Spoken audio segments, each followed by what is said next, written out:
How to master the art of dressing of Italian women.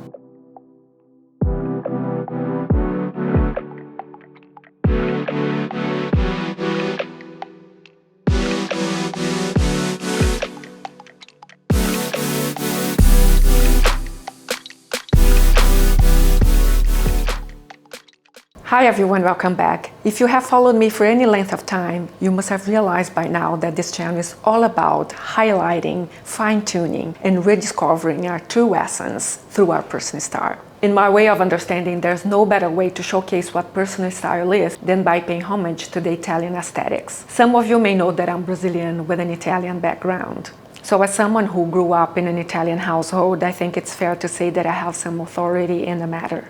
So in this video, we're going to explore further the secrets behind the way of Italian women dressing with some very practical tips. And as a starting point, I'd like to mention the quite luxury phenomenon that took place last year. A quite rigid way of dressing with solid rules, focusing on high quality items, perennial pieces in neutral tones. And my understanding of the importance of bringing the personality into the equation, which for me, it's when the Italian aesthetics comes in. During my years in fashion, I observed that only when we find our true essence do we feel confident and comfortable in our own style.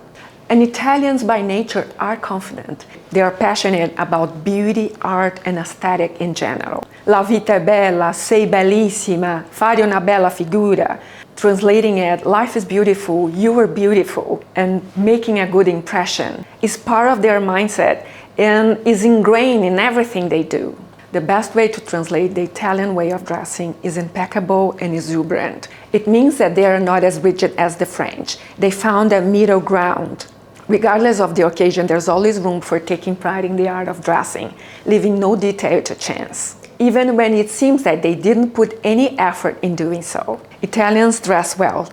Even when they don't care, they'll never wear things like flip-flops or bright colors that don't match. They won't leave the house wrinkled, or they wouldn't leave the house without jewelry or lipstick. That's how I grew up. So in this video, I'm including some of the things that I left out in my previous video. So if you want to learn a little bit more of the Italian way of dressing, then keep on watching. Salve a tutte le italiane qui, sono Silvana, una consulente di moda dall'Australia. È un piacere essere qui. Spero che questo video rappresenti la vera essenza del vestire italiano. So the first thing about Italian dressing in general is that there's no such a thing as wearing something without quality. Regardless where you are in Italy, you won't see an Italian wearing something that is ill-fitting. Obviously, the ones who can afford luxury brands will go for them. But there's no need to go there because Italian brands intrinsically have quality to them. So it will never be a matter of quantity. It will all be about quality.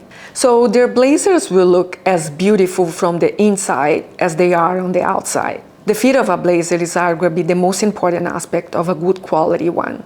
It's also the aspect with the most impact on how it looks and feels on you.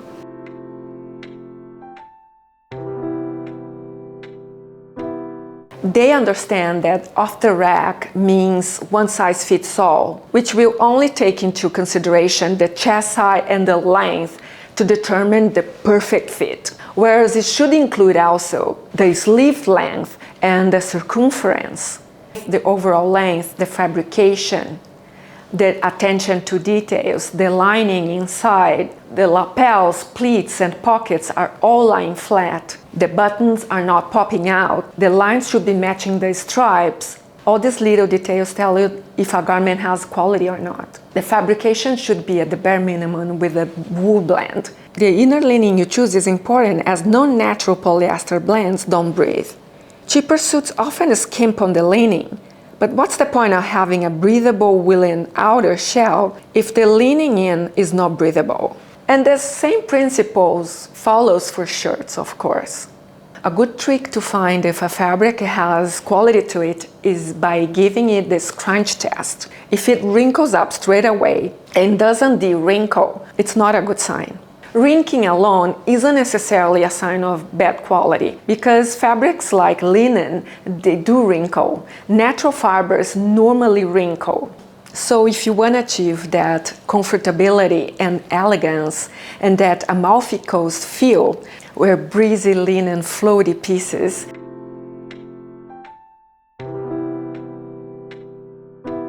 and high quality cotton items. Timelessness. Italians don't normally wear trends. They find other ways to insert their personality that doesn't require necessarily that they adhere to passing trends. Therefore, the use of accessories is primordial for them.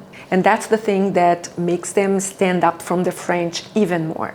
They like that oversized glasses, they like scarves, and they wear scarves in different places. They are not just necessarily worn in the neck, they insert a bit more creativity into their styling. That doesn't mean anything too bright, too overwhelming. They highlight one piece and they go with that. Everything else is a supporting role, is quiet, is classic, is in neutral colors. So if something classic comes back as a trend, they might wear it, but not necessarily. Accessories. Accessories plays a huge thing in Italian way of dressing.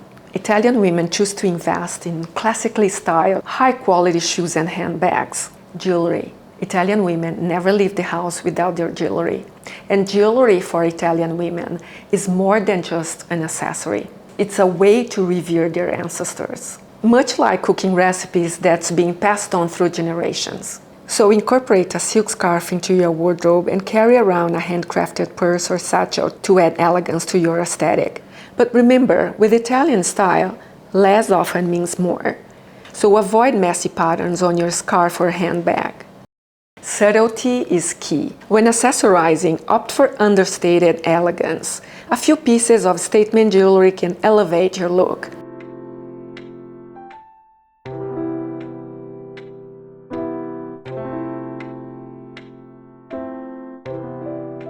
Italian women normally wear natural-looking makeup. The French tend to wear red lips and nothing else. Italians wear a little bit of everything, but it's really well blended and very natural looking, like just enhancing the skin.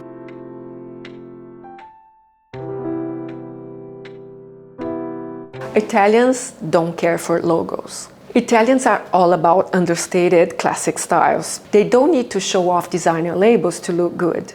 Quite the opposite. Perfume. Italian love affair for perfumes goes back to antiquity, with Florence being the founding capital of fragrance. There you still can find some iconic perfume houses, but Italians tend to be very loyal to their fragrances. I still remember my grandmother's signature scent. She wore the same perfume her entire life. I am not so loyal, I have to say. And when I did a little bit of searching on perfumes, I found out that actually this is something really good. My grandmother won't be happy with that, but that's something that your skin gets used to it.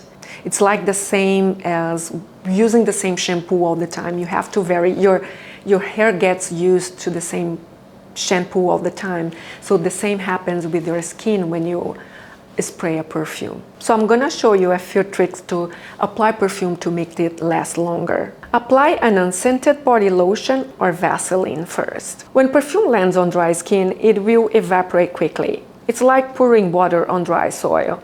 It will just drain away. Apply it on pulsing points such as wrists, inner side of elbows, and very interestingly, behind the knees.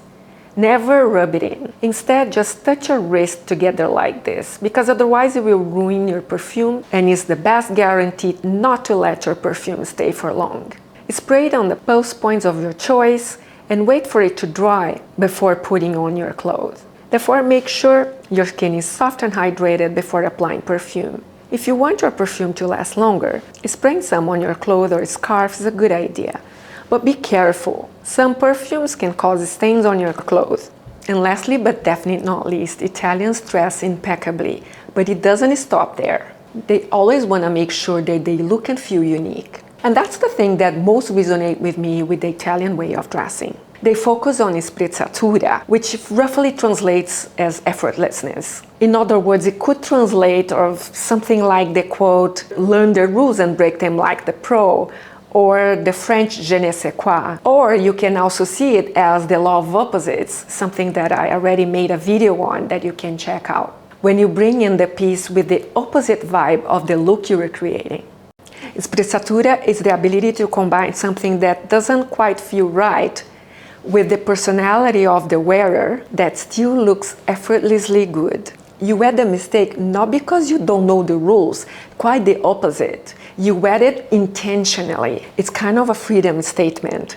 And I found that fascinating, the way of seeing that, because that's exactly what I said in my video, The Law of Opposites. Italians are here to prove us we don't definitely need to spend a fortune on dressing well. What seems to be very well dressed for others, it's normal for Italians. They have the privilege to that, but it's totally learnable. That's how they are. So there you have it, everyone. I really hope you found this inspirational, which for me is always inspirational. I'll never take my upbringing for granted anymore. And I'll definitely pass on to my daughter. So there you have it, everyone. I really hope you enjoyed this video. And if you did, please support this channel and give this video a like and consider subscribing to this channel if you haven't already done so. As usual, I thank you so much for watching this video. I really appreciate your time and I hope to see you in my next video. Ciao a tutti!